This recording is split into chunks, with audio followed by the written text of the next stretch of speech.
आज का हमारा टॉपिक है हिमाचल प्रदेश की प्रमुख नदियाँ।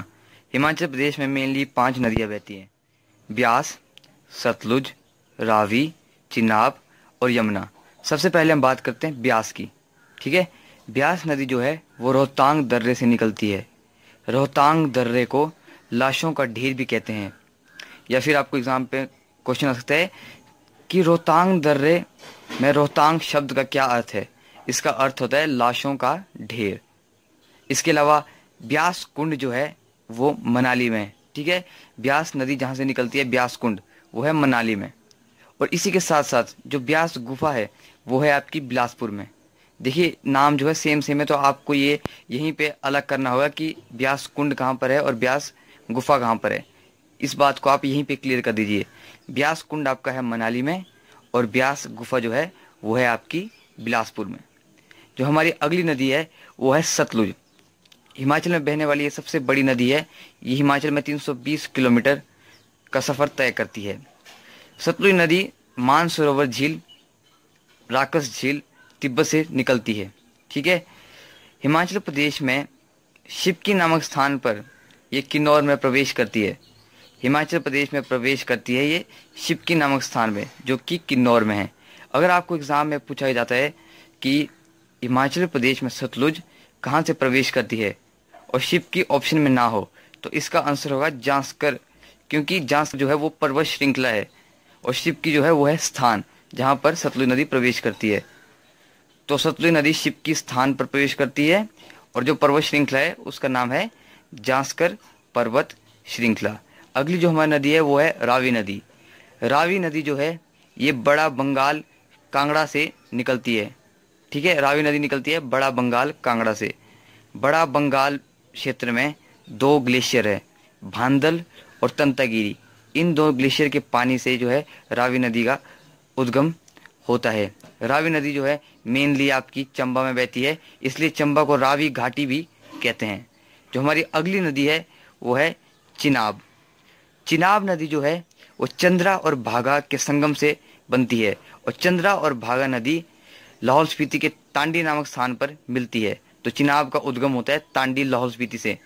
और तांडी जो जगह है यहीं पर द्रौपदी का अंत्येष्टि स्थान भी है, मतलब द्रौपदी का अंत भी इसी स्थान पर हुआ था।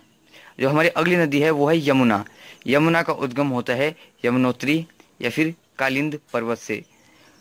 और यमुना से जो इम्पोर्टेंट क्वेश्चन है वो है कि यमुना नदी का पौराणिक संबंध किस देवता के साथ है, तो इसका आंसर होता है सूर्य। यमुना नदी का पौराणिक संबंध है सूर्य देवता के साथ। कई बार क्वेश्चन ये भी होता है कि हिमाचल प्रदेश की वो कौन सी नदी है जो हरियाणा में ताजेवाला हेडवर्कर्स में अपना पानी ग्रहण करती है। तो यमुना नदी जो है वो हिमाचल से बहकर हरियाणा में जो ताजेवाला हेडवर्कर्स है वहाँ पे पानी देती है और वहाँ से पानी जो है दिल्ली को दिया जाता है। नदियाँ, उनके वैदिक नाम और संस्कृत नाम। सबसे पहले हम बात करते हैं ब्यास नदी की। ब्यास नदी का वैदिक नाम है अर्जिकिया और संस्कृत नाम है बिपाशा।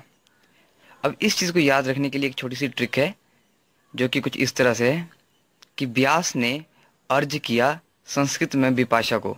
ठीक है।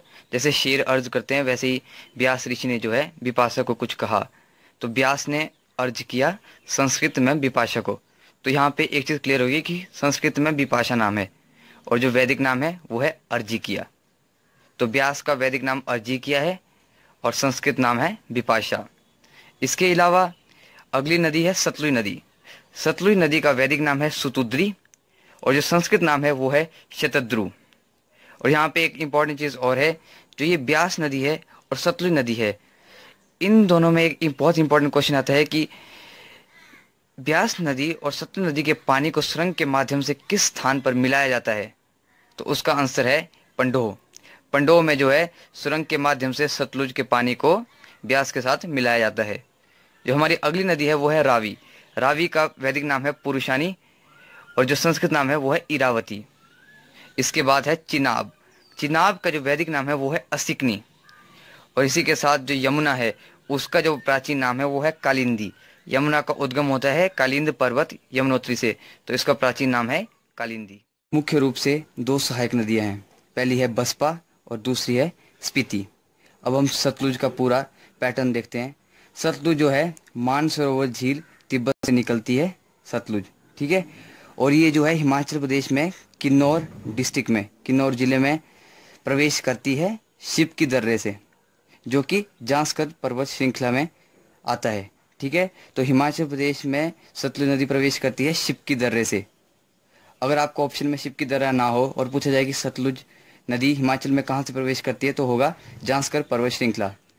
कई बार क्वेश्चन ये भी होता है कि कौन सी पर्वत श्रृंखला किन्नौर एवं लाहौल स्पीति को तिब्बत से अलग करती है, उसका आंसर होगा जांस्कर पर्वत श्रृंखला, ठीक है। तो सतलुज में आगे जाकर जो दो सहायक नदियां हैं वो है बसपा और स्पीति।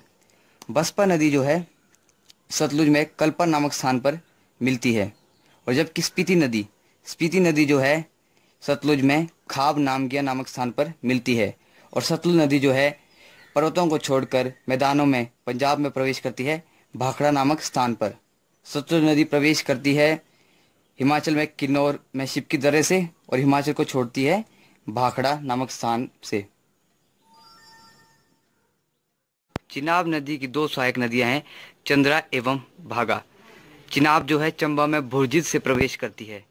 चंबा डिस्ट्रिक्ट में चिनाब भुरजित नामक स्थान से प्रवेश करती है, और चंबा को छोड़ती है संसारी नाले नामक स्थान से, और संसारी नाले से ही चिनाब नदी जो है कश्मीर में प्रवेश करती है। चिनाब नदी जो है चंबा में प्रवेश करती है भुरजित नामक स्थान से, और चंबा को छोड़ती है संसारी नाले पे और कश्मीर में प्रवेश कर जाती है। नेक्स्ट है हमारी ब्यास। ब्यास की सहायक नदियां हैं पार्वती, बाणगंगा, सेंज, तीर्थन, उहुल, हारली, लूनी, बनेर। अब हम बात करते हैं पार्वती की। पार्वती नदी जो है इसका उद्गम स्थान है मनतलाई झील।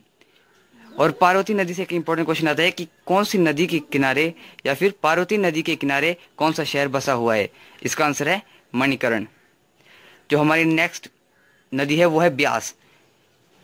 ब्यास जो है मंडी में बजोरा से प्रवेश करती है, और ये कांगड़ा डिस्ट्रिक्ट में जो है संधोल से प्रवेश करती है। ब्यास जो है मंडी में बजोरा से प्रवेश करती है, और कांगड़ा में संधोल नामक स्थान से प्रवेश करती है। नेक्स्ट नदी है रावी। इसकी सहायक नदियां हैं भांदल, तंतागिरी, छतरानी, स्थूल। और रावी नदी जो है यह खेरी नामक स्थान में एचपी से निकलकर जम्मू और कश्मीर में प्रवेश कर जाती है।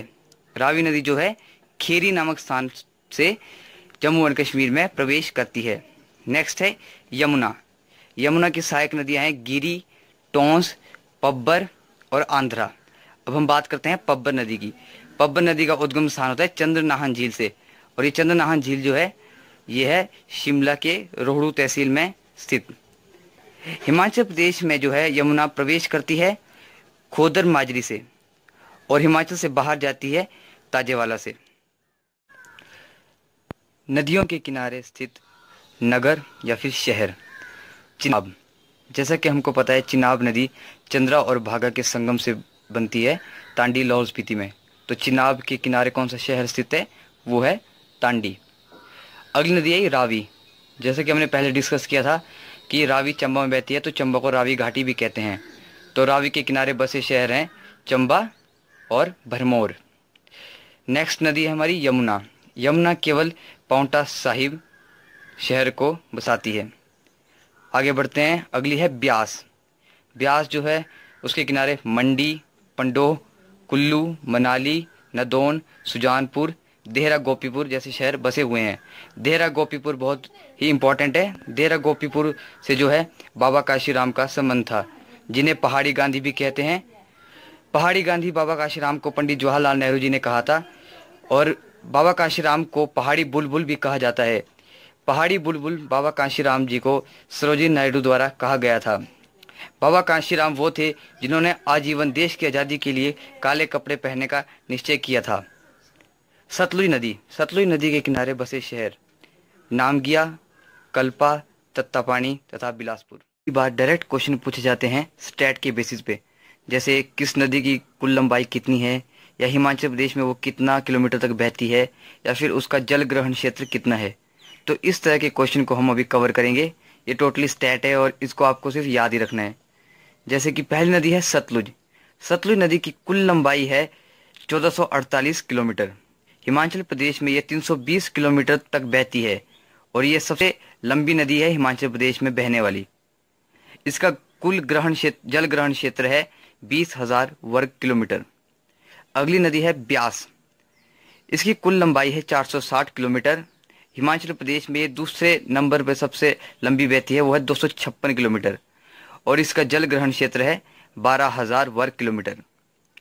जो सबसे लंबी नदी बहती है हिमाचल प्रदेश में वो है सतलुज 320 किलोमीटर और सतलुज के बाद जो है वो है ब्यास 256 किलोमीटर। इसके बाद आती है रावी नदी। इसकी कुल लंबाई है 720 किलोमीटर। हिमाचल प्रदेश में इसका प्रवाह क्षेत्र है 158 किलोमीटर और इसका जल ग्रहण क्षेत्र है 5,451 वर्ग किलोमीटर। चिनाब नदी। इसकी कुल लंबाई है 1200 किलोमीटर। हिमाचल प्रदेश में 122 किलोमीटर बहती है और इसका जल ग्रहण क्षेत्र है 7500 वर्ग किलोमीटर। लास्ट है यमुना नदी। इसकी कुल लंबाई है 1525 किलोमीटर। हिमाचल प्रदेश में ये बहुत कम बहती है। हिमाचल प्रदेश में केवल पांवटा साहिब साइड बहती है और इसका जल ग्रहण क्षेत्र है 2320 वर्ग किलोमीटर। है आपको ये वीडियो पसंद आई होगी और आपके लिए यूजफुल होगी। इसी पर बेस्ड आपके लिए क्वेश्चन है कि हिमाचल प्रदेश की किस नदी के तल पर शीशा पाया जाता है। आप अपना आंसर नीचे कमेंट बॉक्स पर लिख सकते हैं।